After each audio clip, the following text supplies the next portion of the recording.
اے لوگوں ذرا سینے پہ ہاتھ رکھو اور یہ بتاؤ، جس نبی نے، جس قرآن نے سب سے پہلا سبق تمہیں دیا تھا ایجوکیشن حاصل کرنے کا، تعلیم حاصل کرنے کا، آج پوری دنیا میں تعلیم کے اعتبار سے تمہارا پیروگراف سب سے نیچے کیوں ہے؟ تعلیم کا پیغام کیوں دیا گیا تھا؟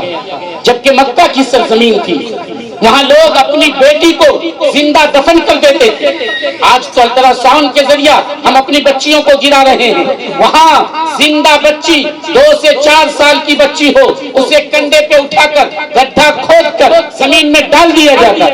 وہاں اللہ نے سب سے پہلے یہ نہیں کہا کہ بیٹی کو زندہ دفن کرنا بند کرو، ایک ہی دوائی بتائی تھی، وہ دوائی تھی اقرأ بسم ربک الذی خلق خلق الانسان من علق۔ اے لوگوں پڑھو، اپنے اس رب کے نام سے پڑھو جس نے تجھے پیدا کیا ہے، پڑھو اس رب کے نام سے پڑھو جس نے ایک بے جان خون کے اندر زندگی پیدا کی ہے۔ اقرأ وربک الاکرم، پڑھو تمہارا رب کریم ہے، مہربان ہے، پڑھو، پڑھنے کے لیے قلم کا استعمال کرو، تو اللہ نے تجھے قلم کی تعلیم دی، پڑھو، اللہ نے تمہیں وہ چیز سکھلا دیا جو تم نہیں جانتے تھے، علم الانسان ما لم یعلم۔